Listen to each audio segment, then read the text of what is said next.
আপনাদের পড়ে শোনাচ্ছিলাম জ্যাক লন্ডনের বিখ্যাত উপন্যাস দ্য সি উলফ। উপন্যাসটির আজ ১৪তম এবং শেষ পর্ব। ৩৭ অধ্যায়।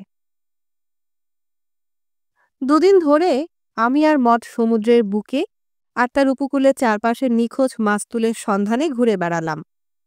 ৩ দিনের দিন দক্ষিণ পশ্চিম অন্তরীপের তরঙ্গ বিক্ষুব্ধ এক কোণায় আমরা সেগুলো সাক্ষাৎ পেলাম। তারপর সে কি পরিশ্রম! সন্ধ্যার দিকে চরম পরিশ্রান্ত হয়ে নৌকার পেছনে প্রধান মাস্তুলটা বেঁধে নিজেদের ছোট খালে টেনে নিয়ে এলাম। সেদিন এক ফোঁটা বাতাস ছিল না। সারাটা পথ বৈঠা আর লগি চালিয়ে আসতে হয়েছে। পরদিন তেমনি প্রাণপাত পরিশ্রম করে বাকি মাস্তুল ও অন্যান্য জিনিসপত্র উদ্ধার করে নিজেদের আস্তানায় নিয়ে এলাম। এবার আমি অধৈর্য হয়ে উঠলাম। মাস্তুল আর অন্যান্য জিনিসপত্র নৌকার সঙ্গে বেঁধে পাল উড়িয়ে জাহাজের দিকে যাব ঠিক করলাম। বাতাস অনুকূল ছিল, কিন্তু একটু পরেই বাতাস পড়ে এলো। তারপর একদম বন্ধ হয়ে গেল। দাঁড় আর বৈঠার সাহায্যে শামুকের মতো ধীরগতিতে আমরা এগিয়ে চললাম। পেছনের কাঠের ভারী পিছুটান কাটিয়ে সামনের দিকে এগিয়ে যাওয়া সহজ হলো না। সমস্ত মন অপ্রসন্ন হয়ে উঠল। রাত হয়ে এলো। তারপর আরও ঝামেলা শুরু হলো। হঠাৎ ঝোড়ো বাতাস উঠল। আমাদের পক্ষে সামনে এক পা এগুনো অসম্ভব হয়ে পড়ল।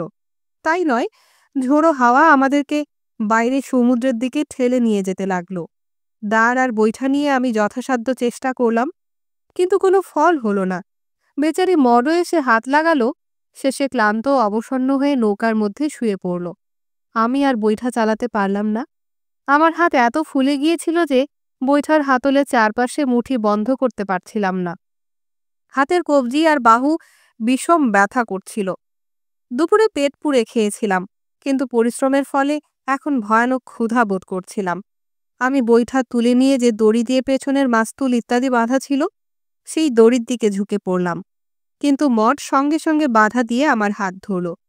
চঞ্চল তীক্ষ্ণ কণ্ঠে সে জিজ্ঞেস করল, কি করছো? আমি বললাম, বাঁধন খুলে দিচ্ছি। সে আমার হাত টেনে ধরে বলল, না না। কি হবে আর বলো? রাত হয়ে গেছে, তারপর হাওয়ার টানে ডাঙ্গা থেকে দূরে সরে যাচ্ছি। কিন্তু একবার ভেবে দেখো হামফ্রি, গোস্টে করে যদি এখান থেকে পালাতে না পারি, তাহলে কত বছর এখানে কাটাতে হবে কে জানে। হয়তো সারা জীবন এখানেই থাকতে হবে। আজ অবধি যদি কেউ এই দ্বীপের খোঁজ না পেয়ে থাকে, তাহলে চিরদিনের জন্যও তো এটা অনাবিষ্কৃত থেকে যেতে পারে। আমি ওকে মনে করিয়ে দিলাম, সমুদ্র তীরে আমরা যে নৌকাটি প্রথমে দেখেছিলাম, তুমি তার কথা ভুলে গেছ। সে জবাবে বলল, ওটা শিল শিকারের নৌকা ছিল। ওরা যদি প্রাণ নিয়ে ফিরতে পারত, তবে নিঃসন্দেহে অর্থের লোভেই এই কলোনিতে আবার আসত।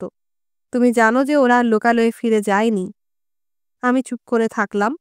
তাছাড়া, সে একটু থেমে বলল, পরিকল্পনাটা তোমার, আর আমি চাই যে তুমি সফল হও।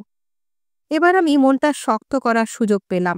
ব্যাপারটা একটা ব্যক্তিগত প্রশংসা ও তোষামোদের ভিত্তিতে স্থাপন করার সঙ্গে সঙ্গে আমার দাক্ষিণ্য আর উদার মন তার প্রতিবাদ করতে আমাকে অনুপ্রাণিত করল। আমি বললাম, সমুদ্রের বুকে খোলা নৌকায় আজ রাতে কিংবা কাল কিংবা তার পরদিন নিশ্চিত মৃত্যুবরণ করার চাইতে এই দ্বীপে বছরের পর বছর কাটানোও ভালো। সমুদ্রের হাজারো দুর্যোগের হাত থেকে সাফল্যের সঙ্গে পরিত্রাণ লাভ করবার প্রয়োজনীয় কোনো উপকরণই আমাদের নেই। খাবার নেই, পানি নেই, কম্বল নেই, কিছুই নেই। কম্বল ছাড়া একটা রাতও তুমি টিকবে না। তোমার শরীরের অবস্থা তো আমার জানা আছে। এখনই তো হিহি করে কাঁপছ। সে জানালো, এটা স্নায়বিক চাঞ্চল্য। আমার ভয় হচ্ছে আমার আপত্তি সত্ত্বেও তুমি মাস্তুলগুলো ভাসিয়ে দেবে। এক মুহূর্ত পরেই সে আবার অনুনয় করে বলল, ওরকম করো না হামফ্রি, প্লিজ প্লিজ। এবং শেষ পর্যন্ত তার ওই কথারই জয় হলো। সারা রাত আমরা শীতে কাঁপলাম। মাঝে মাঝে একটু হয়তো ঘুমিয়েছিলাম, কিন্তু শীতের যন্ত্রণায় বারবার ঘুম ভেঙে গেল। মঠ যে কী করে সে কষ্ট সহ্য করল, তা আমার বুদ্ধির অগম্য। আমার নিজেকে এত ক্লান্ত মনে হচ্ছিল যে নিজের শরীর গরম করার জন্য হাত পা পর্যন্ত নাড়তে ইচ্ছা হয়নি। কিন্তু মডের রক্ত চলাচলে সাহায্য করার উদ্দেশ্যে ওর হাত পা ঘষে দেবার জন্য নিজের মধ্যে আমি যথেষ্ট শক্তির উপস্থিতি উপলব্ধি করলাম। তবু মঠ বারবার মিনতি করে বলল, মাস্তুলগুলো যেন আমি কিছুতেই ভাসিয়ে না দিই। ভোর রাত ৩টার দিকে ওর হাত পা শীতে খিঁচুনি দিয়ে প্রায় খিল ধরে গেল। প্রাণপণে মালিশ করে ওকে সে অবস্থা থেকে উদ্ধার করার পর সে একরকম অবশ হয়ে এলিয়ে পড়ল। আমি ভয় পেয়ে গেলাম। বৈঠা বার করে ওকে বৈঠা চালাতে বললাম, কিন্তু ওর দুর্বল শরীরের অবস্থা দেখে মনে হলো যে যে কোনো মুহূর্তে বোধহয় ও অচৈতন্য হয়ে পড়বে। সকাল হলো। ভোরের আলোয় নিজেদের দ্বীপের খোঁজে আমরা চারদিকে অনেকক্ষণ ধরে দৃষ্টিপাত করলাম। অবশেষে দিগন্তের কোলে কালো ছোট্ট একটি বিন্দুর মতো তাকে দেখা গেল, কম করে হলেও এখান থেকে 15 মাইল দূরে। দূরবীন চোখে নিয়ে আমি সারাটা সমুদ্রের উপর একবার চোখ বুলিয়ে নিলাম। বহু দূরে দক্ষিণ পশ্চিম সমুদ্রের বুকে একটা কালো রেখা দেখতে পেলাম। দেখতে দেখতে সে রেখা বড় আর মোটা হয়ে উঠল। ভারী অপরিচিত গলায় আমি বলে উঠলাম, সুবাতাস। মঠ কি একটা বলতে চেষ্টা করল, কিন্তু তার মুখ দিয়ে কোনো শব্দ বেরুল না। শীতে তার ঠোঁট নীল হয়ে গিয়েছিল, চোখ দুটো শুকনো দেখালো, কিন্তু সেই স্বচ্ছ ধূসর চোখ নির্ভীক দৃষ্টিতে আমার দিকে চেয়ে রইল। কি করুন অথচ নির্ভীক। আবার আমি তার হাত পা বাহু মালিশ করে দিলাম। একটু পরে সে নিজের হাত পা নাড়তে সক্ষম হলো। তারপর আমি ওকে দাঁড় করিয়ে দিলাম।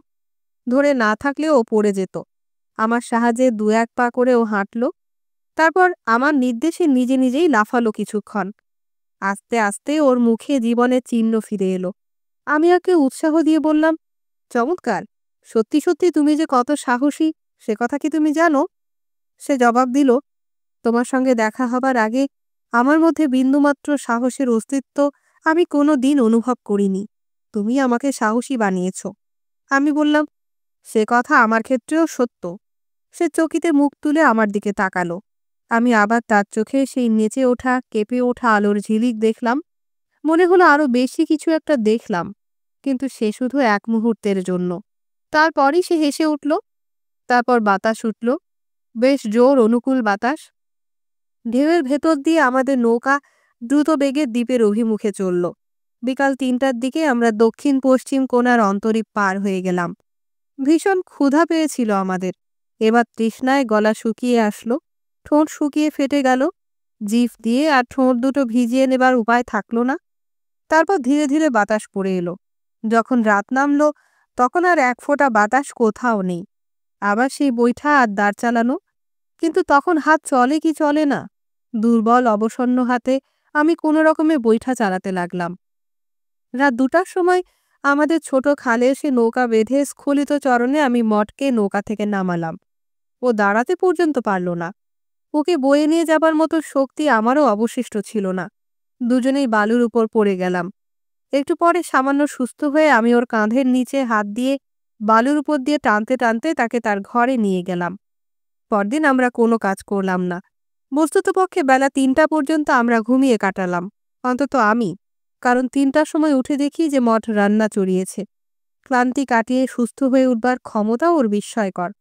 বাইরে এত দুর্বল দেখলে কি হবে, ওর মধ্যে জীবনকে দৃঢ়ভাবে আঁকড়ে ধরার একটা অদ্ভুত ক্ষমতা ছিল। খাবার পর অলসভাবে আগুনের কিনারে বসে গল্প করছিলাম। মঠ বলল, জানো আমি স্বাস্থ্যের কারণে জাপানে বেড়াতে যাচ্ছিলাম। আমার শরীরটা খুব ভালো যাচ্ছিল না। অবশ্য কোনোদিনই আমার স্বাস্থ্য খুব সবল ছিল না। ডাক্তাররা বলল যে সমুদ্র ভ্রমণে কাজ হবে, তাই ওদের কথা মতো এবার দূরপাল্লার ভ্রমণে বেরিয়ে পড়েছিলাম। আমি হাসতে হাসতে বললাম, তখন নিশ্চয়ই বুঝতে পারোনি কোথাকার পানি কোথায় গিয়ে পড়বে। কিন্তু এই অভিজ্ঞতার ফলে আমি নতুন মানুষ হয়ে উঠব। গায়ের শক্তিও যে অনেক বাড়বে তাতে কোনো সন্দেহ নেই। একটু থেমে বলল, এবং মানুষ হিসাবেও আগের চাইতে ভালো হব। অন্তত জীবন সম্পর্কে অনেক জিনিস বেশি বুঝব। ধীরে ধীরে বেলা পড়ে এলো। আমি আর ও বাঘা লার্সেনের দৃষ্টিহীনতার কথা আলোচনা করলাম। ব্যাপারটা বড় দুর্বোধ্য মনে হলো, কিন্তু তার অবস্থা নিঃসন্দেহে গুরুতর। তার এন্ডেভার দ্বীপেই মৃত্যুবরণ করার ইচ্ছার কথা আমি ওকে বললাম। জীবনের প্রতি গভীরভাবে আসক্ত এরকম একটা বলিষ্ঠ পুরুষ যখন এভাবে মৃত্যুকে স্বীকার করে নিতে চায়, তখন বুঝতে হবে যে ব্যাপারটার পেছনে শুধু অন্ধত্ব নয়, আরও কিছু আছে।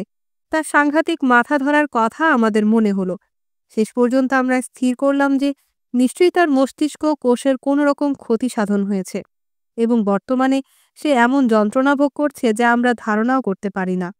আমি লক্ষ্য করলাম যে এই আলোচনার সময় বাঘা লার্সেনের প্রতি মডের সহানুভূতি উত্তরোত্তর বেড়ে চলল, কিন্তু তবু ব্যাপারটার একান্ত রমণীসুলভ মাধুর্যের জন্য ওর প্রতি আমার ভালোবাসা একটুও কমল না। তাছাড়া ওর মনোভাবের মধ্যে কোথাও বিন্দুমাত্র কপটতা ছিল না।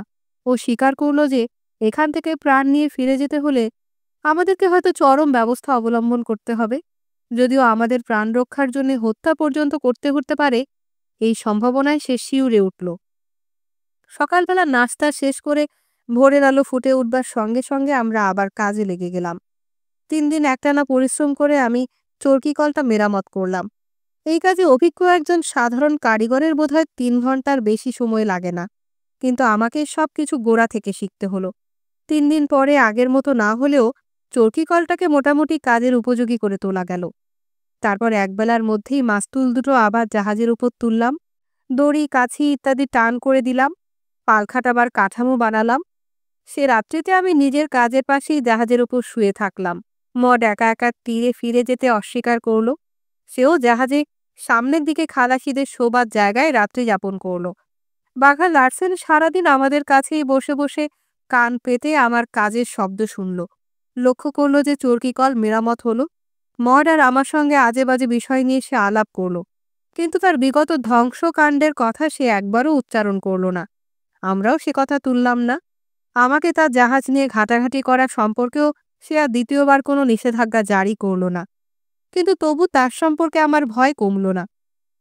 অন্ধ আর অসহায় সে, কিন্তু শুনছে সারাক্ষণ, অনবরত কান পেতে সে শুনছে। যতক্ষণ কাজ করলাম ততক্ষণ তার ওই সাঁড়াশির মতো শক্ত বলিষ্ঠ বাহু নিয়ে ওকে আমি কাছে ঘেঁষতে দিলাম না। রাত্রিবেলায় আমি তখন আমার এই 3 দিনের হাতের কাজের পাশে শুয়ে আছি। হঠাৎ ডেকের ওপর বাঘা লার্সেনের পায়ের শব্দ শুনে জেগে উঠলাম।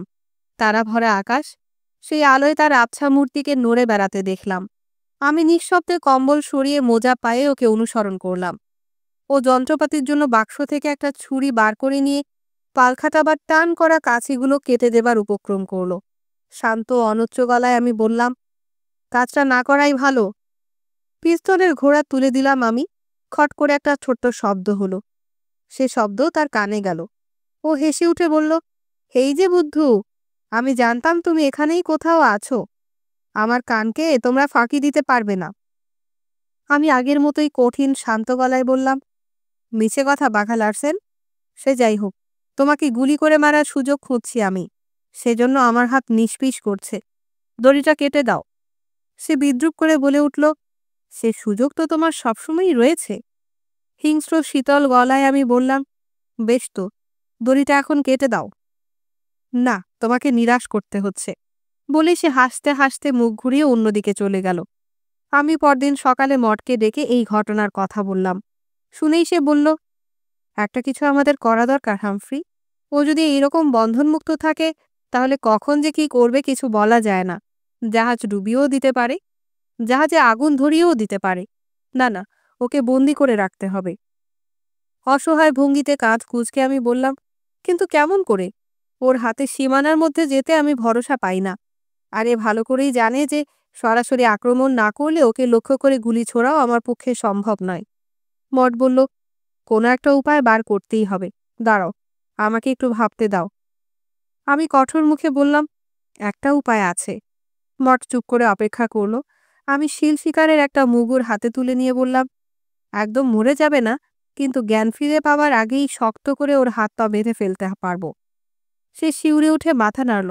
না না, এর চাইতে কম বর্বর কোনো পন্থা খুঁজে বার করতে হবে। একটু অপেক্ষা করো। আমাদের অবশ্য দীর্ঘকাল অপেক্ষা করতে হলো না। নিজের থেকেই সমস্যাটার সমাধান হয়ে গেল। সকালবেলা বার কয়েক চেষ্টা করার পর আমি প্রধান বড় মাস্তুলের ভারসাম্যের কেন্দ্রবিন্দুটি নির্ধারণ করে তার কয়েক ফুট উপরে সেটাকে উঁচু করে টেনে তুলবার বিশেষ দড়িটা বেঁধে দিলাম। মঠ চরকি কলের পাশে দাঁড়িয়ে দড়ি ঘোরাতে লাগলো, আর আমি প্রাণপণে টেনে চললাম। চরকি কলটা ভালো থাকলে অত কষ্ট হতো না। এখন আমাকে আবার শরীরের সমস্ত শক্তি প্রয়োগ করতে হলো। তাছাড়া খানিক পরপরই বিশ্রাম না করেও পারলাম না। বস্তুত পক্ষে কাজে চাইতে বিশ্রামই বেশি করতে হলো। মাঝে মাঝে মড এক হাতে চরকি কলের দড়ি ধরে অন্য হাতে আমাকে সাহায্য করতে এগিয়ে এলো। এভাবে 1 ঘন্টা ধস্তাধস্তি করার পর কাজ কিছুটা এগুলো বটে, কিন্তু শেষ পর্যন্ত দেখা গেল যে হিসাবের ত্রুটির জন্য মাস্তুল ঠিক মতো বসানো যাচ্ছে না। কিন্তু এবার আর আমি আগের মতো হতাশ হলাম না। নিজের উপর আমার বিশ্বাস বেড়েছে। চরকি কল, পালের কাঠামো, ভারোত্তোলনের প্রক্রিয়া সম্পর্কেও অভিজ্ঞতা বেড়েছে। আমি বুঝেছি যে কাজটা করা সম্ভব। এখন কি করে সুষ্ঠুভাবে সেটা করা যায় তা আমাকে খুঁজে বের করতে হবে। আমি যখন সমস্যাটা নিয়ে ভাবছি, তখন বাঘা লার্সেন ডেকের ওপর উঠে এলো। তাকে দেখার সঙ্গে সঙ্গে আমার কেমন অদ্ভুত মনে হলো। তার চলাফেরার মধ্যে যে স্থৈর্য এবং নিশ্চয়তার অভাব ছিল, সেটা যেন আরও বেড়েছে। তার দুর্বলতাও আগের চাইতে বেশি প্রকট মনে হলো। কেবিন থেকে বেরিয়ে জাহাজের ডান দিক দিয়ে সে যখন এগিয়ে আসছিল, তখন তার পা রীতিমতো টলছিল।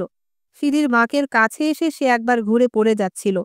তার সেই পুরনো পরিচিত ভঙ্গিতে সে চোখের উপর হাত তুলে কি যেন মুছে ফেলতে চাইল। তারপরই সে ডেকের উপর হুমড়ি খেয়ে পড়ে গেল। একটু পরে সে কোনো রকমে টলতে টলতে উঠে দাঁড়ালো। এক মুহূর্ত টলমলো অবস্থায় দাঁড়িয়ে থাকলো, তারপর আবার ডেকের উপর পড়ে গেল এবং পড়েই পা দুটো গুটিয়ে স্থির হয়ে রইল। আমি ফিসফিস করে মটকে বললাম, তার পুরনো রোগের আক্রমণ। সে মাথা নাড়ল। ওর চোখে আমি গভীর সহানুভূতি ঘনিয়ে আসতে দেখলাম। আমরা তার কাছে এগিয়ে গেলাম। অনিয়মিতভাবে তার নিঃশ্বাস পড়ছে। মনে হলো অজ্ঞান হয়ে গেছে। মঠ তার মাথা উঁচু করে ধরল, যেন মাথায় রক্ত উঠে না যায়। ও কেবিন থেকে আমাকে একটা বালিশ নিয়ে আসতে বলল। আমি কম্বলও নিয়ে এলাম। যথাসম্ভব তার কষ্ট লাঘবের ব্যবস্থা করলাম। তারপর তার নাড়ি দেখলাম।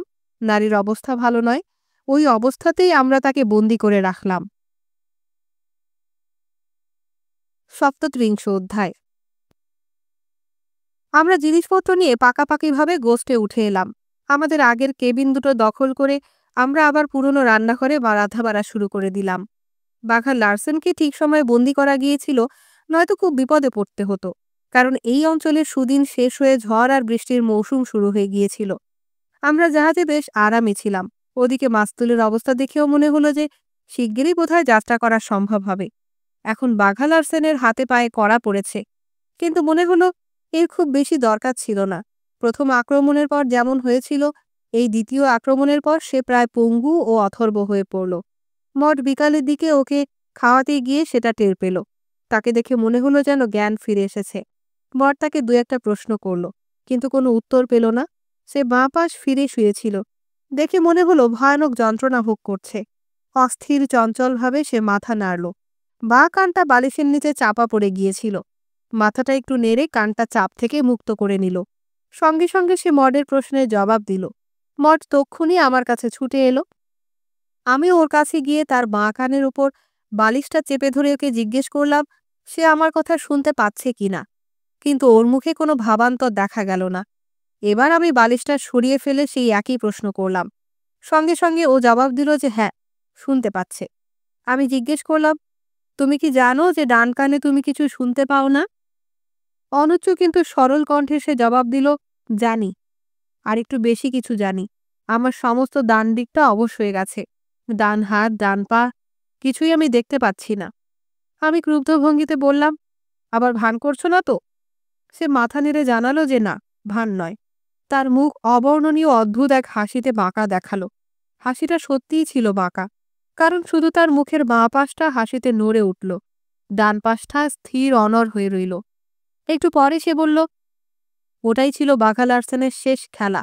আমি পক্ষাঘাতে আক্রান্ত হয়েছি, আর কোনোদিন আমি হাঁটতে পারবো না। তার বাঁ পাটা কম্বলের নিচে একটু নড়ে উঠতেই আমি সেদিকে সন্দিগ্ধ দৃষ্টিপাত করলাম। আবার সেই দৃষ্টি অনুসরণ করে সে বলে উঠল, পক্ষাঘাতে শুধু একদিকটাই অচল হয়ে গেছে। তারপর সে বলল, কিন্তু একটা কথা ভেবে আমার দুঃখ হচ্ছে বুদ্ধু। যাবার আগেই তোমাকে শেষ করে দিয়ে যেতে চেয়েছিলাম। ভেবেছিলাম অন্তত সেটুকু ক্ষমতা আমার এখনো আছে। কিছুটা কৌতূহলের বশে, কিছুটা নির্ভেজাল আতঙ্কে আমি জানতে চাইলাম, কিন্তু কেন?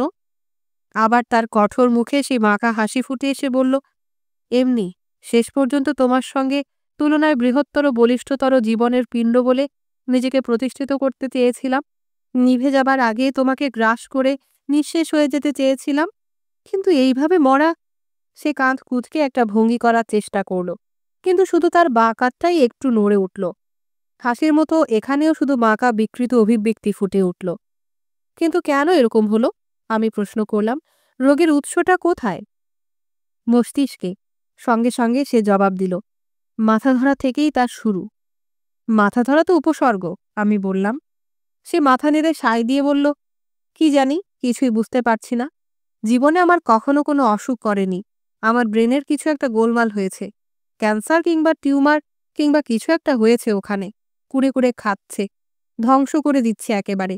একটু একটু করে ওই শত্রু আমার স্নায়ু কেন্দ্রগুলির ওপর হামলা চালাচ্ছে, প্রতিটি কোষ খুবলে গ্রাস করছে। মোটর কেন্দ্রকেও বিকল করে দিচ্ছে বোধহয়, আমি বললাম।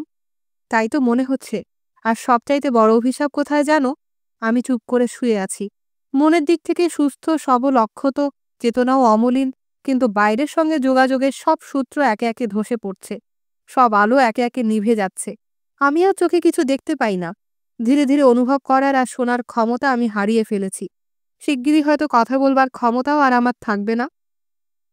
অথচ সারাক্ষণ আমি এখানে এইভাবে পড়ে থাকব, প্রাণবন্ত, সকর্মক অথচ অক্ষম।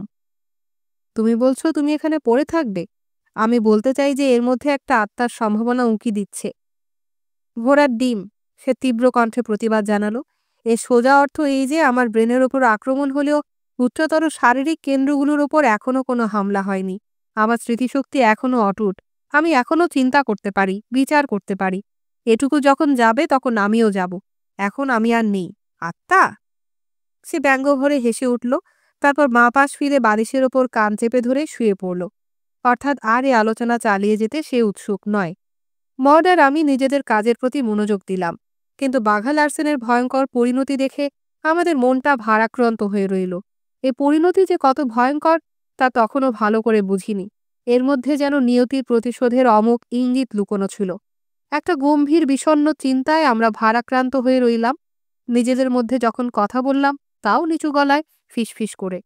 সেদিন রাতে বাঘা লার্সেনের বিছানার পাশে দাঁড়িয়ে যখন মড আর আমি ওর সম্পর্কে আলাপ করছিলাম, তখন বাঘা লার্সেন বলে উঠল, হাতকড়াগুলো এখন অনায়াসে খুলে ফেলতে পারো। আর কোনো বিপদের আশঙ্কা নেই। পক্ষাঘাত ভালো করেই হয়েছে। এবার সারা গায়ে ঘা হবার পালা। বাঁকা হাসিতে তার মুখ বিকৃত হয়ে উঠল। দেখে মড ভয়ে শিউরে উঠে অন্যদিকে মুখ ঘুরিয়ে নিল। আমি বাঘা লার্সেনকে উদ্দেশ্য করে বললাম, হাসলে যে তোমার মুখ বেঁকে যায় সে কথা তুমি জানো?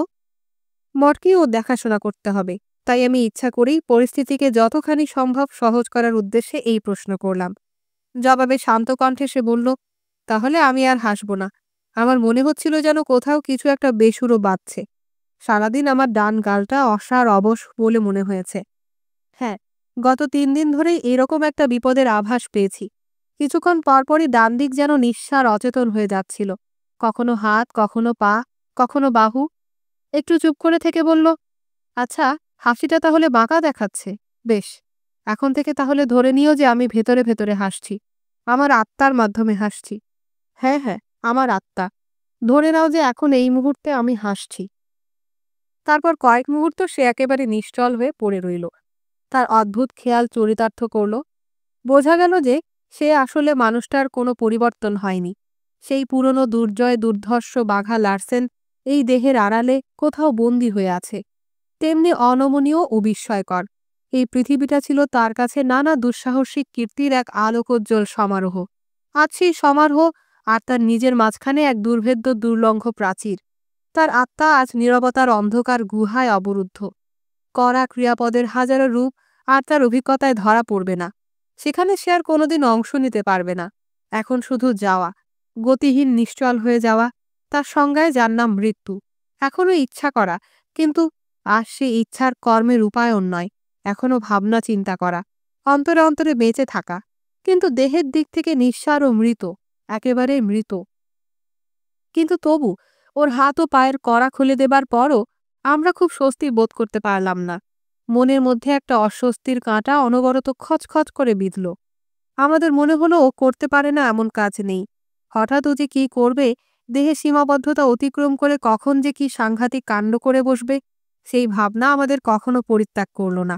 আমাদের অতীত অভিজ্ঞতার ভিত্তিতে এটা মোটেই অসম্ভব বলে মনে হয়নি। তাই নিজেদের সমস্ত কাজের ভেতরেও এই নিয়ে আমাদের দুশ্চিন্তা কম ছিল না। যাই হোক, 2 দিন কঠিন পরিশ্রমের পর মাস্তুলগুলো ঠিকমতো বসাবার কাজে আমি সম্পূর্ণ করলাম। কাজটা যে খুব নিখুঁত বা সুন্দর হলো তা নয়, কিন্তু উদ্দেশ্য সাধনের উপযোগী হলো। আমি সোল্লাসে বলে উঠলাম, আমাদের কাজ চলে যাবে। আমি জানি এতে ঠিক কাজ চলে যাবে। মট প্রশ্ন করল, সত্য সম্পর্কে ডক্টর জর্ডানের চরম পরীক্ষার কথা তুমি জানো? আমি মাথা নাড়লাম।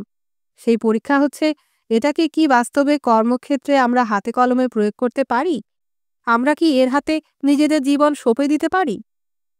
তিনি তোমার প্রিয় লেখক, আমি মন্তব্য করলাম। পুরানো প্যান্থিয়ন ভেঙে ফেলে দিয়ে নেপোলিয়ন আর সিজার আর অন্যান্য প্রাচীন মহাপুরুষদের ঝেঁটিয়ে দূর করে দেবার পর মুহূর্তেই নতুন আদর্শ মূর্তি স্থাপনের কাজে আমি দেরি করিনি। আমার নূতন প্যান্থিয়নের প্রথম মূর্তিটাই হচ্ছে ডক্টর জর্ডানের। মড গম্ভীর গলায় জানালো। মডার্ন হিরো, আমি বললাম।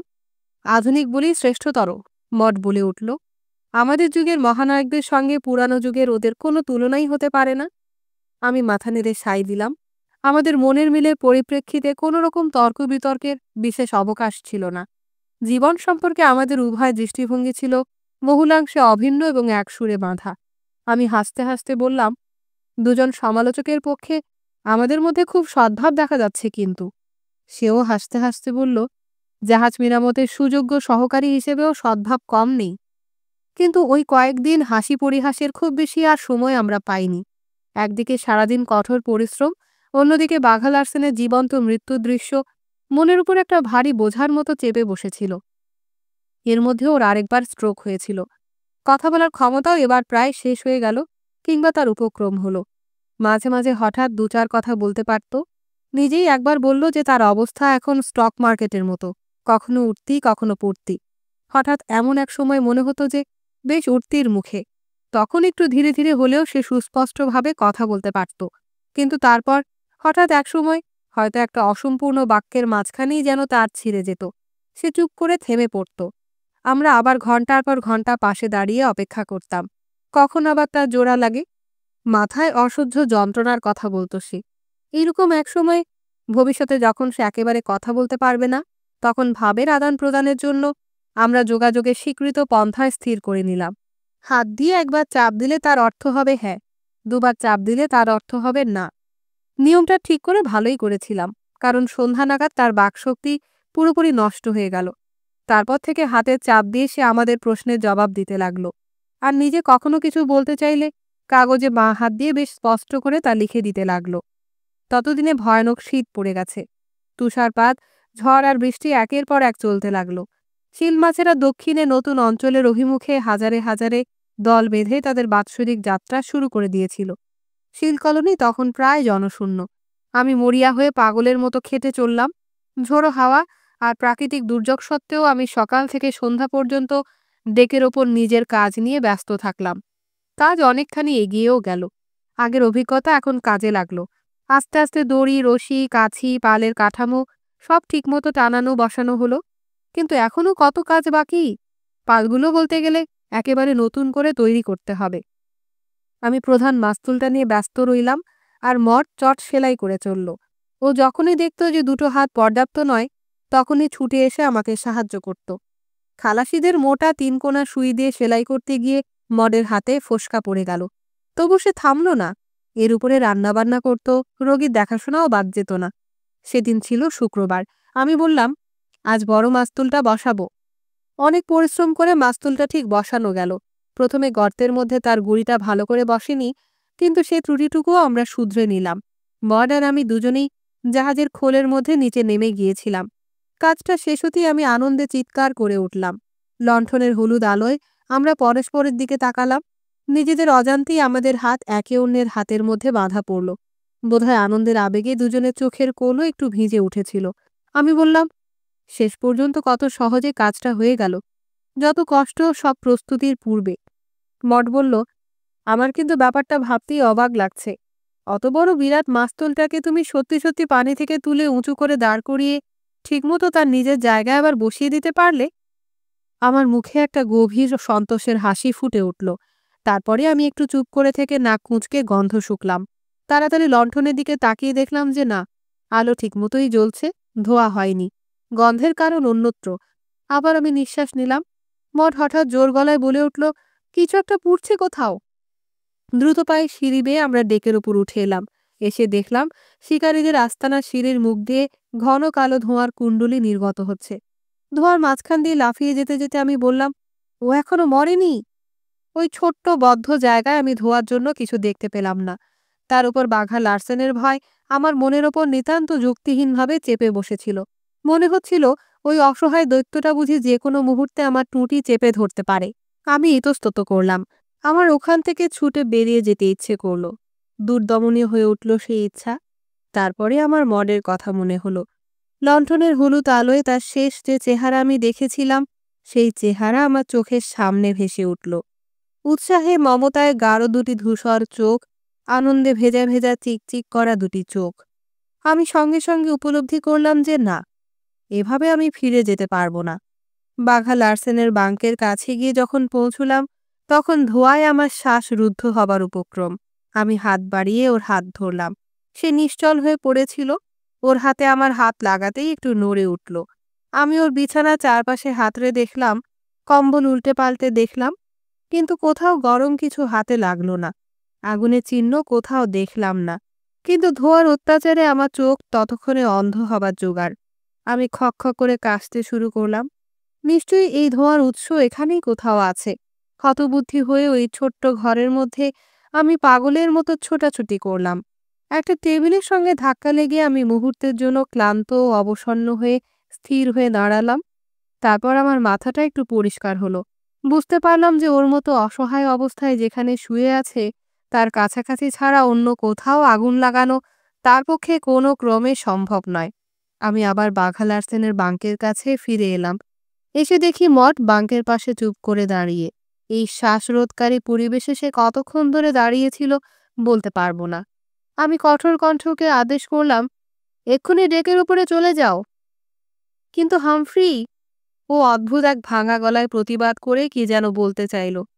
প্লিজ প্লিজ, আমি রূঢ়ভাবে চিৎকার করে উঠলাম। সে একটি কথাও না বলে সঙ্গে সঙ্গে সরে গেল। তারপরে আমার ভয় হলো, ও যদি সিঁড়ি খুঁজে না পায়।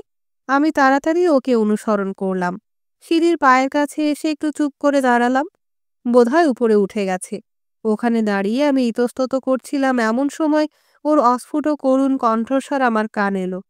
ও হামফ্রি, আমি রাস্তা খুঁজে পাচ্ছি না। আমি ওকে ওপাশের একটা দেয়ালের কাছে আবিষ্কার করলাম। অন্ধের মতো সে পথ হাতড়ে বেড়াচ্ছে। ওর হাত ধরে কিছুটা টেনে, কিছুটা কোলে করে আমি ওকে নিয়ে সিঁড়ি দিয়ে ডেকের উপর উঠে এলাম। খোলা নিষ্কলুষ বাতাস অমৃতের মতো কাজ করল। মডের বিশেষ কিছু হয়নি। মাথা ঘুরে অর্ধ অচৈতন্য হয়ে পড়েছিল মাত্র।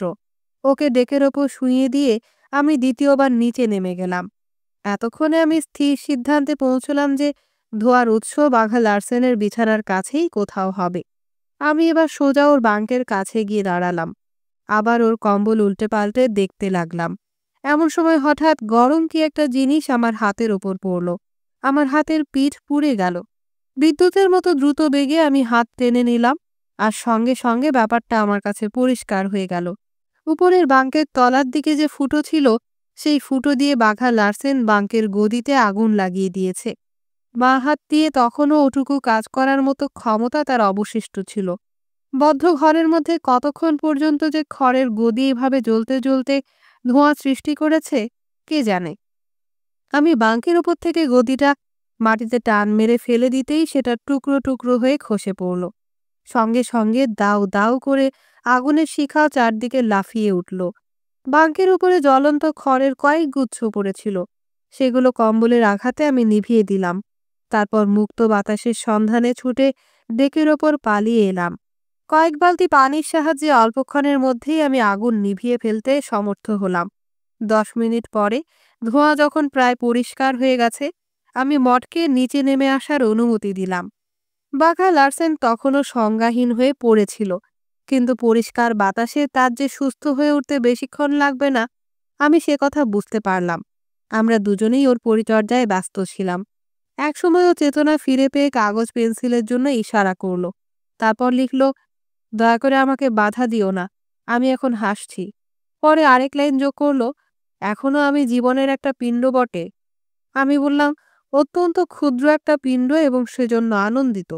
সে লিখে উত্তর দিল, ধন্যবাদ, কিন্তু ভেবে দেখো, মৃত্যুর পূর্বে আরও কত বেশি ছোট হয়ে যাব আমি। তবু বুদ্ধু, আমি এখনো পুরোপুরি এখানে আছি। তারপর বেশ মোটা মোটা টানে লিখল, জীবনে কখনো এত স্বচ্ছ সুস্পষ্টভাবে আমি চিন্তা করতে পারিনি। কোনো কিছুই আমাকে আর উত্ত্যক্ত করছে না। আমার নিস্তরঙ্গ আত্মস্থতা এই মুহূর্তে ত্রুটিহীন। আমি এইখানে পুরো মাত্রায় বিদ্যমান। তার চাইতেও বেশি কিছু বলতে পারো। আমার মনে হলো সমাধির অন্ধকার রাত্রির গহ্বর থেকে যেন এই বাণী ভেসে এলো। লোকটির দেহ যেন সমাধিস্থ এবং ওই আশ্চর্য কবরের মধ্যে তার আত্মা এখনো বেঁচে আছে। যোগাযোগের শেষ বন্ধনটুকু বিচ্ছিন্ন না হয়ে যাওয়া পর্যন্ত তা ওই রকম আকুলি বিকুলি করবে, ওভাবে বেঁচে থাকবে। কিন্তু তারপরও তা কতক্ষণ বাঁচবে, আকুলি বিকুলি করবে, কে সে কথা বলে দেবে? ৩৮ অধ্যায়। জাহাজে আগুন ধরিয়ে দিতে চেষ্টা করার পরদিন সকালে বাঘা লার্সেন কাগজে লিখে জানালো, আমার মনে হচ্ছে এবার বাঁ দিকটাও যেতে বসেছে। অসারতা ক্রমেই বাড়ছে। হাতটাও আর প্রায় নাড়াতে পারছি না। তোমাকে আরেকটু চেঁচিয়ে কথা বলতে হবে। এবার শেষ বন্ধনও ছিন্ন হতে চলল। আমি জিজ্ঞেস করলাম, খুব কষ্ট হচ্ছে কি? কোনো উত্তর না পাওয়ায় আরো জোরে সেই একই প্রশ্ন করলাম। এবার বাঁ হাত দিয়ে আস্তে আস্তে আঁকাবাঁকা অক্ষরে সে লিখল, সবসময় না। আমরা অনেক কষ্ট করে তার সেই আড়ষ্ট হাতের লেখার মর্মোদ্ধার করলাম। আমার কাছে মনে হলো প্রেতলোক থেকে যেন কেউ এই বাণী পাঠালো। প্রত্নতত্ত্ববিদদের আসরে এইরকম লেখার সাক্ষাৎ পাওয়া যায়। আবার আরো আঁকাবাঁকা অক্ষরে সে ধীরে ধীরে অতি কষ্টে লিখল, কিন্তু আমি এখনো এখানে আছি, পুরোপুরি আছি। তারপর পেন্সিলটা ওর হাত থেকে মাটিতে পড়ে গেল। আমি ওর হাতে সেটা তুলে দিলাম। এবার সে লিখল, যখন যন্ত্রণা থাকে না তখন কি শান্তি, কি নিস্তব্ধতা! এত স্বচ্ছ ও স্পষ্টভাবে আমি কোনোদিন চিন্তা করতে পারিনি। হিন্দু ঋষির মতো আমি এখন জীবন ও মৃত্যুর রহস্য অনুধাবন করতে পারছি। মর্ডর কানের কাছে মুখ নিয়ে চিৎকার করে জিজ্ঞেস করল, আর অক্ষয় অমরত্বের রহস্য? তিনবার সে তার জবাবে লিখে দিতে চেষ্টা করল, কিন্তু পারল না। আমরা বারবার তার হাতে পেন্সিল তুলে দিলাম, কিন্তু সে পেন্সিলটা ধরে রাখতে পারল না। পরে মড ওর আঙ্গুলে পেন্সিল গুজে দিয়ে নিজে তার হাত চেপে ধরে রাখল। এবার সেই হাত ঘুরিয়ে বড় বড় অক্ষরে টিকটিক করে বয়ে যাওয়া সময়ের অনন্ত যাত্রার মধ্য দিয়ে বাঘা লার্সেন লিখল, ঘোড়ার ডিম। ওই বাঘা লার্সেনের শেষ কথা, শেষ মুহূর্ত পর্যন্ত অনমনীয়, সন্দিগ্ধ, প্রত্যয়হীন। এবার ওর হাত আর বাহু শিথিল হয়ে পড়ে গেল। শরীরের ঊর্ধ্বাংশ একটু কেঁপে উঠল। তারপর সবকিছু নিশ্চল। মড তার হাত ছেড়ে দিল। ওর হাতের আঙুলগুলো যেন নিজেদের ভারে ঈষৎ ছড়িয়ে পড়ল। আঙুলের মধ্য থেকে পেন্সিলটা খসে মাটিতে পড়ে একদিকে গড়িয়ে গেল। আমি ওর আঙুল ধরে জিজ্ঞেস করলাম, আমার কথা শুনতে পাচ্ছ? হ্যাঁ সূচক হাতে চাপের জন্য আমি অপেক্ষা করলাম, কিন্তু ওর দিক থেকে কোনো সাড়া পেলাম না। বাঁ হাতও তখন মৃত অসাড়। মঠ বলল, ঠোঁট দুটো নড়তে দেখলাম। আমি আবার আমার প্রশ্নের পুনরাবৃত্তি করলাম। এবারও ওর ঠোঁট নড়ল। মঠ তার ঠোঁটের উপর নিজের আঙ্গুলের অগ্রভাগ স্থাপন করল। আরেকবার আমি সেই প্রশ্ন করলাম। মঠ আমার দিকে তাকিয়ে বলল, হ্যাঁ। আমরা দুজন পরস্পরের দিকে প্রতীক্ষা ভরা চোখে মেলে তাকিয়ে রইলাম। আমি বললাম, কিন্তু কি লাভ? ওকে এখন কি বলবো আমরা? জিজ্ঞেস করো বলেই মঠ ইতস্তত করতে লাগলো। আমি বললাম, এমন কিছু জিজ্ঞেস করা যাক যার উত্তর না হতে পারে, তাহলে সত্যি সত্যি অবস্থাটা বুঝতে পারবো। মঠ চেঁচিয়ে প্রশ্ন করলো, খিদে পেয়েছে? ওর আঙুলের নিচে বাঘা লার্সেনের ঠোঁট নড়ে উঠল। মঠ বলল, হ্যাঁ। তারপর প্রশ্ন করলো, একটু মাংস দেব? এবার মঠ জানালো, না। একটু চা দিই? আমার মুখের দিকে তাকিয়ে মড এবার বলল, হ্যাঁ, চা খাবে। তারপর একটু থেমে বলল, যতক্ষণ শুনতে পায় ততক্ষণ এইভাবে যোগাযোগ রাখতে পারবো, কিন্তু তারপর? অদ্ভুত দেখালো ওর মুখ। আমি দেখলাম মডের ঠোঁট দুটো থরথর করে কেঁপে উঠল। দুটি চোখ পানিতে ভরে এলো।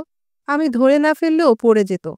কান্নার আবেগে রুদ্ধ ভাঙা গলায় সে বলল, ও হামফ্রি, কবে এর সমাপ্তি ঘটবে?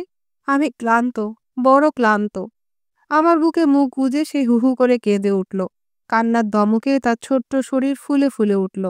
আমার দু বাহুর মধ্যে তার হালকা পালকের মতো ক্ষুদ্র দেহকে মনে হলো অশরীরী কোনো বস্তু।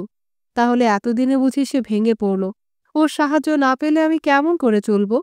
ওকে আমি ধীরে ধীরে শান্ত করলাম। একটু পরেই সে নিজেকে সামলে নিল। বলল, ছি ছি, আমার লজ্জিত হওয়া উচিত। একটু চুপ করে থেকে রহস্যময় হাসি হেসে সে বলল, কিন্তু কি করব? আমি তো ক্ষুদ্র একটি রমণী মাত্র। ক্ষুদ্র একটি রমণী মাত্র। কথাটা শুনেই আমি তড়িতাহতের মতো চমকে উঠলাম। কথাকটি আমার একান্ত গোপন নিভৃত অন্তরের প্রণয় ভাষণ। এ কথাটা তুমি কোথায় পেলে? আমি তীব্র কণ্ঠে জানতে চাইলাম। আমার কথা শুনে এবার সে চমকে উঠল। বলল, কোন কথা? এই ক্ষুদ্র একটি রমণী মাত্র। কেন? কথাটা কি তোমার নাকি? হ্যাঁ, আমার। আমি বানিয়েছি। সে হাসতে হাসতে বলল, তাহলে নিশ্চয়ই ঘুমের মধ্যে জোরে জোরে উচ্চারণ করে থাকবে। তার চোখে সেই নৃত্যরত চঞ্চল আলোর দ্যুতি দেখলাম। আমি টের পেলাম যে আমার চোখের ভাষা মুখের ভাষাকে বহু দূর অতিক্রম করে চলে গেছে। ওর দিকে আমি ঝুঁকে পড়লাম। বাতাসের আঘাতে যেমন গাছ ঝুঁকে পড়ে, তেমনি নিজের কোনো সক্রিয় ইচ্ছার অনুশাসন ছাড়াই আমি ওর দিকে ঝুঁকেছিলাম। সেই একটি মুহূর্তে আমরা পরস্পরের অত্যন্ত নিকট এসেছিলাম, কিন্তু সে আলগোছে মাথা নাড়ল, যেন ঘুম থেকে জেগে উঠল কিংবা কোনো স্বপ্ন ভেঙে গেল। তারপর বলল, ওই কথা কটি আমার জীবনভর চেনা। বাবা আমার মাকে ওই বলেই উল্লেখ করতেন। আমি জোর দিয়ে বললাম, কথাটা আমারও। তোমার মায়ের সম্পর্কে? না। ও আর কোনো প্রশ্ন করল না, কিন্তু আমি স্পষ্ট দেখলাম ও দুষ্টুমি ভরা দুটি চোখে কৌতুকের আভাস। বড় মাস্তুল বসাবার পর এবার আমাদের কাজ খুব দ্রুত বেগে এগিয়ে গেল। কয়েকদিনের মধ্যে অন্য মাস্তুলগুলোও বসানো হলো।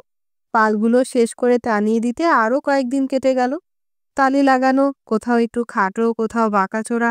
গোস্তের মতো ফিটফাট জাহাজের পক্ষে সাজসজ্জা মোটেই মানানসই হলো না। কিন্তু মঠ সোল্লাসে চিৎকার করে উঠল, কাজ চলে যাবে, কাজ চালিয়ে নেবই আমরা। এর ওপর ভরসা করেই আমরা আমাদের জীবন সঁপে দেব। পাল তৈরি করার ব্যাপারে সত্যি আমার কোনো রকম পটুত্ব ছিল না। পাল বানানোর চাইতে পাল উড়িয়ে জাহাজ চালাবার কাজেই বরং কিছুটা দক্ষতা ছিল। জাপানের উত্তরাঞ্চলের কোনো একটা বন্দরে যে জাহাজ চালিয়ে নিয়ে যেতে পারবো সে সম্পর্কে আমার মনে কোনো সন্দেহ ছিল না। নৌচালনার বই পড়ে পড়ে এসব ব্যাপারে আমি প্রায় কণ্ঠস্থ করে ফেলেছিলাম।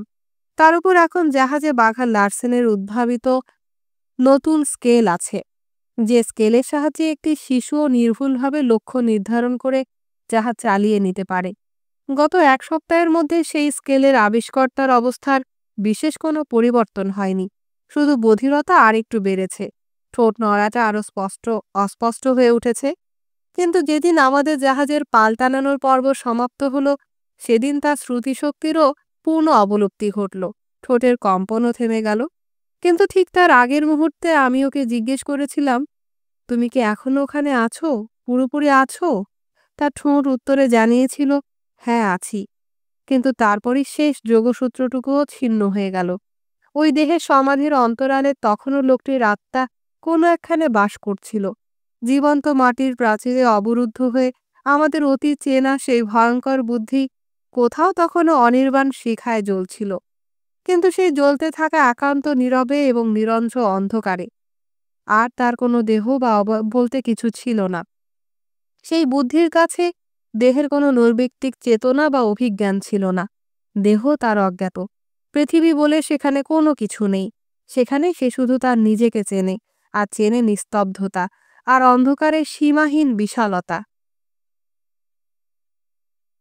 ৪৯ অধ্যায়। আমাদের যাবার দিন এসে পড়ল এক সময়, আর এন্ডেভার দ্বীপে পড়ে থাকার কোনো দরকার নেই। গোস্টের মেয়েটে মাস্তুলগুলো উঠে গেছে, পাল বানানো শেষ। আমার হাতের কাজ সুন্দর না হলেও মজবুত হয়েছে।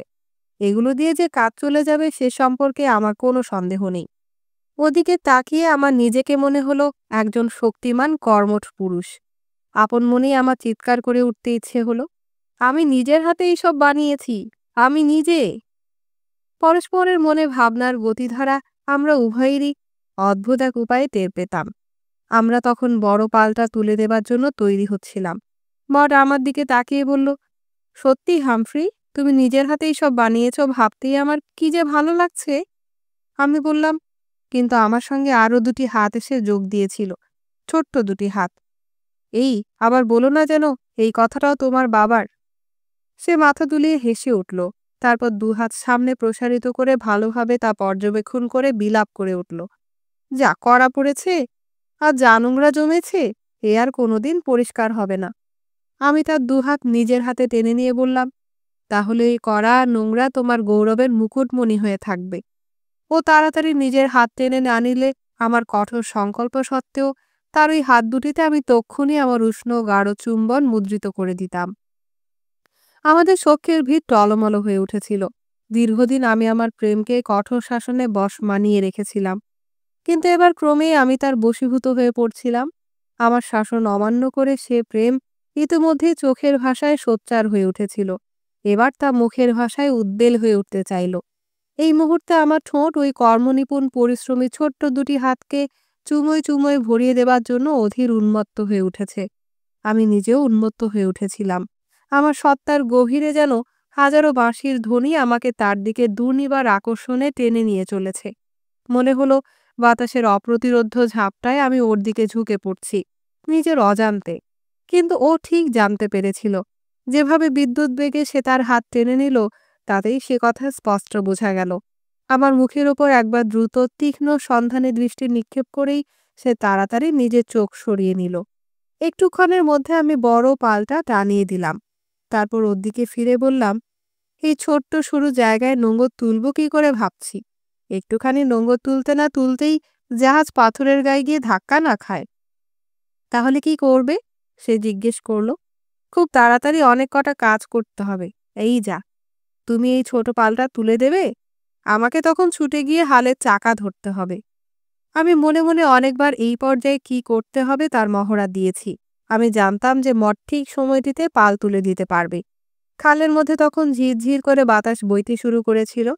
পানির অবস্থা শান্ত, কিন্তু তবু সব কাজটা অত্যন্ত দ্রুত গতিতে আমাদের সম্পন্ন করতে হবে। নোঙরের কাজটা শেষ করেই আমি পেছন দিকে হালে চাকার কাছে ছুটে গেলাম। গোষ্ঠের পালে তখন অল্প অল্প বাতাস লাগতে শুরু করেছে। হঠাৎ যেন জাহাজটা প্রাণের স্পন্দনে নেচে উঠল। মঠ তখনও ছোট পালটা তুলে দিচ্ছিল। আমি সজোরে চাকা ঘুরিয়ে দিলাম। জাহাজ দ্রুত বেগে উপকূলবর্তী পাথরের পাঁজার দিকে ছুটে যাচ্ছিল। এক মুহূর্ত আমাদের ভয়ানক দুশ্চিন্তার মধ্য দিয়ে কাটল, কিন্তু তারপরই পালের বাতাস আর হালের চাকার নির্দেশে জাহাজ তার গতি পরিবর্তন করে সোজা হয়ে দাঁড়ালো। হাওয়া লেগে জাহাজের সবগুলো পাল ফুলে ফেঁপে পতপত করে উঠল। সেই শব্দ যেন আমার কানে মধু বর্ষণ করল। মঠ নিজের কাজ শেষ করে পেছনের দিকে আমার পাশে এসে দাঁড়ালো। তার মাথার বাঁকা করে একটা ছোট্ট টুপি বসানো, টুপির পাশ দিয়ে বাতাসে তার চুল উঠছে। তার গাল দুটি পরিশ্রমে রাঙা হয়ে উঠেছে, চোখ দুটি উত্তেজনায় বিস্ফারিত ও প্রদীপ্ত। তাজা লবণাক্ত বাতাসের ঘায়ে নাসারন্ধ্র ঈষৎ স্ফীত ও কম্পমান। ওর ধূসর চোখ দুটিকে ত্রস্ত হরিণীর চোখের মতো দেখাচ্ছিল। ভেতরের খালের মুখে জাহাজটা যখন পাথরের পাঁজার দিকে দ্রুত বেগে ছুটে যাচ্ছিল, তখন তার ঠোঁট দুটি ঈষৎ ফাঁক হয়ে গিয়েছিল।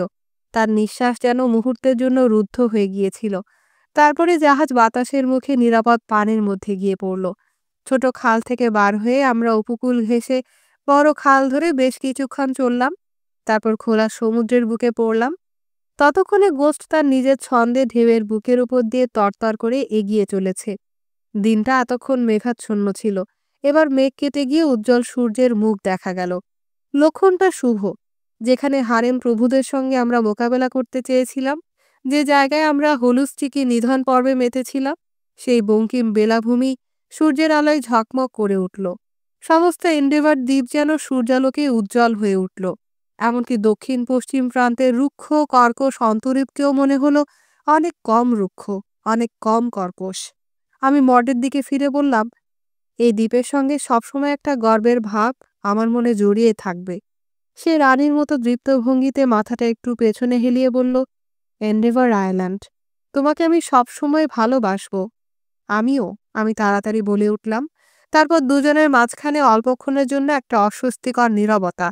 সেই নীরবতা ভেঙে আমি বললাম, ডান দিকে ওই ঘন কালো মেঘগুলো দেখছো? আমি তোমাকে কাল রাতে বলেছিলাম যে তাপমাত্রা নামছে। তখনও মড একদৃষ্টিতে এন্ডেভার দ্বীপের দিকে তাকিয়ে। সেখানেই আমরা বস্তুর উপরে অন্তরাত্মার প্রাধান্য প্রমাণিত করতে পেরেছিলাম, নারী পুরুষের নিবিড়তম সখ্য ও বন্ধুত্বের স্বাদ লাভ করেছিলাম। সেই দিকে তাকিয়ে মড বলল, সূর্যও অন্তর্হিত হয়ে গেছে। আমি সোৎসাহে বললাম, এবার পাল ঢিলে করে দিয়ে জাপানের পথে সোজা পাড়ি দিতে হবে। আমি হালের চাকা দড়ি দিয়ে বেঁধে সামনে গিয়ে পালগুলো কোথাও একটু শিথিল করে দিলাম, কোথাও বাতাসের গতির সঙ্গে তাল মিলিয়ে একটু ঘুরিয়ে দিলাম। ততক্ষণে বেশ জোর বাতাস বইছে। আমি মনে মনে ঠিক করলাম যতক্ষণ পাল উড়িয়ে যাওয়া যায় যাব। কিন্তু সেই অবস্থায় হালের চাকা শুধু দড়ি দিয়ে বেঁধে রাখা গেল না, কাজেই সারা রাত আমাকে ওখানে পাহারায় দাঁড়িয়ে থাকতে হলো। মঠ জেদ ধরল যে সে নিজে হালে চাকা ধরে আমাকে কিছুক্ষণ বিশ্রাম নিতে দেবে, কিন্তু সমুদ্রের ওই অবস্থায় চাকা ঘোরাবার মতো জোরই সে পেল না। পরিস্থিতি দেখে সে রীতিমতো মুষড়ে পড়ল। কিন্তু তারপরেই সব খোলা দড়ি, রশি, কাছি ইত্যাদি কুণ্ডুলি পাকিয়ে গুছিয়ে রাখার কাজে লেগে গেল। তাছাড়া রান্নার কাজ, বিছানা পাতা, বাঘা লার্সেনের তত্ত্বাবধান প্রভৃতি দায়িত্ব পালন তো ছিলই। এসব কাজ করেও সে তৃপ্তি পেল না। শেষ পর্যন্ত কেবিন আর শিকারীদের গোটা আস্তানাটা পরিষ্কার করে ধুয়ে মুছে তকতকে ঝকঝকে করে তুলল। এদিকে আমি সারা রাত জাহাজ চালালাম। বাতাস ক্রমেই বাড়ল আর সমুদ্র উত্তাল হইল। সকাল 5টায় মঠ গরম কফি নিয়ে এলো, সঙ্গে দিল নিজের হাতে বানানো বিস্কুট। তারপর 7টার সময় আবার পেট পুড়ে নাস্তা করার পর আমার দেহে যেন নতুন প্রাণের সঞ্চার হলো। সারাদিন ধরে ধীরে ধীরে কিন্তু অবিচ্ছন্ন গতিতে বাতাসের বেগ বেড়ে চলল। মনে হলো আস্তে আস্তে বাতাস আরও বাড়বে। কিন্তু তখনও গোস্ট সমুদ্রের উত্তাল তরঙ্গের মধ্য দিয়ে সাবলীল গতিতে দ্রুত ছুটে চলেছে। এ সুযোগ কখনোই হারানো যায় না। কিন্তু রাত নাগাদ আমি ক্লান্তিতে ভেঙে পড়লাম। একটানা 36 ঘন্টা হালে চাকা ধরে জাহাজ চালিয়ে আমার শরীরে তখন আর এক বিন্দু শক্তি নেই। তাছাড়া মডও আমাকে বারবার পাল গুটিয়ে কিছুক্ষণের জন্য জাহাজ থামাতে বলল। আমি বুঝেছিলাম যে বাতাস যদি আরো বাড়ে তাহলে রাতের অন্ধকারের মধ্যে সবগুলো পাল ঠিক মতো নামিয়ে বাতাসের গতির সঙ্গে তাল রেখে জাহাজ থামানো হয়তো সম্ভব হবে না। কাজেই সন্ধ্যা ঘনিয়ে আসতেই কিছুটা সানন্দে কিছুটা আপত্তির সঙ্গে আমি জাহাজের মুখ ঘুরিয়ে পাল গুটানোর কাজে হাত দিলাম। কিন্তু মাত্র একজন লোকের পক্ষে 3-3টা পাল সামলানো যে কি কঠিন ব্যাপার, আমি তা আগে ভেবে দেখিনি। বাতাসের উদ্দাম ঝাপটায় আমার হাত থেকে পালের চট ছিটকে ছিঁড়ে বেরিয়ে যেতে চাইল। 10 মিনিটের প্রাণান্তকর পরিশ্রমের ফলে যেটুকু কাজ করলাম, মুহূর্তের মধ্যে তা বরবাদ হয়ে যেতে লাগলো। রাত 8টা নাগাদ মাত্র 2টো পাল নামানো হলো। 11টার সময় অবস্থার কোনো উন্নতি হলো না। ততক্ষণে আমার আঙ্গুলের মাথা ফেটে রক্ত ঝরতে শুরু করেছে। নখ থেতলে ক্ষতবিক্ষত। ব্যথায় অপরিসীম ক্লান্তিতে আমি অন্ধকারের মধ্যে সঙ্গোপনে মডের চোখের আড়ালে কেঁদে ফেললাম। তারপর মরিয়া হয়ে আমি প্রধান পাল না গুটিয়েই জাহাজ থামাবার সিদ্ধান্ত নিলাম। সে এক এলাহি কাণ্ড। শেষ পর্যন্ত ঝোড়ো হাওয়ার সঙ্গে জুঝতে জুঝতে প্রায় অর্ধমৃত অবস্থায় রাত 2টোর সময় সব কাজ শেষ করলাম। জাহাজ স্থির হয়ে দাঁড়িয়ে ঢেউয়ের দোলায় দুলতে লাগলো। ক্ষুধায় আমার পেট জ্বলে যাচ্ছিল, কিন্তু তবু মড বৃথাই আমাকে খাওয়াতে চেষ্টা করলো। মুখ ভর্তি খাবার নিয়ে আমি ঘুমে ঢুলে পড়তে লাগলাম। খাবার মুখে আনতে আনতে ঘুমে আমার চোখ বন্ধ হয়ে আসলো। অথচ চোখ খুলে দেখলাম যে কি যন্ত্রণা! এখনো গ্রাস মুখ পর্যন্ত এসে পৌঁছায়নি। মড আমাকে আমার চেয়ারে চেপে ধরে রাখলো, নইলে তন্দ্রাচ্ছন্ন অবস্থায় আমি জাহাজের প্রচণ্ড দোলানিতে কখন মেঝেতে পিছলে পড়ে যেতাম। কেমন করে যে রান্নাঘর থেকে কেবিনে এসে পৌঁছলাম আমি তার কিছুই জানি না। ঘুমের মধ্যে আমি হেঁটে এসেছি। মড আমাকে ধরে ধরে পথ দেখিয়ে নিয়ে গেছে। সত্যি বলতে কি, ঘুম থেকে জেগে না ওঠা পর্যন্ত কোনো বিষয় আমার বিন্দুমাত্র জ্ঞান ছিল না। কতক্ষণ যে ঘুমিয়েছিলাম তাও আমি প্রথমে কিছু বুঝতে পারিনি। জেগে উঠে দেখি যে আমি আমার বাঙ্কে শুয়ে আছি। পায়ে জুতো নেই, ঘর অন্ধকার, হাতে পায়ে প্রচণ্ড ব্যথা। আঙ্গুলের মাথায় বিছানার চাদরের ঘষা লাগতেই ব্যথায় আমি চিৎকার করে উঠলাম। বুঝলাম তখনও ভোর হয়নি। সঙ্গে সঙ্গে আমি চোখ বন্ধ করে আবার ঘুমিয়ে পড়লাম। আমি তখনও বুঝতে পারিনি যে আমি সারাদিন একটানা ঘুমিয়ে কাটিয়েছি। একটা পুরো দিন কেটে গিয়ে এখন আবার রাত নেমেছে। তারপর আবার একসময় আমার ঘুম ভেঙে গেল। এবার আর ভালো করে ঘুম এলো না। আমি দেশলাই জ্বালিয়ে ঘড়ি দেখলাম, রাত 12টা। কি ব্যাপার? আমি তো ডেকেই ছিলাম প্রায় রাত 3টা পর্যন্ত। রহস্যটা না বুঝতে পারলে রীতিমতো বিভ্রান্ত হয়ে যেতাম। এখন আর ভালো করে ঘুম না আসার অর্থ এবার বুঝলাম। একটানা আমি 21 ঘন্টা ঘুমিয়েছি। একটু চুপ করে শুয়ে গোস্টের বর্তমান অবস্থাটা কোন কান পেতে শুনে বুঝতে চেষ্টা করলাম। সমুদ্রের ঢেউয়ের আওয়াজ কানে এলো। ডেকের ওপর দিয়ে বয়ে যাওয়া বাতাসের মৃদু গর্জনধ্বনিও শুনলাম।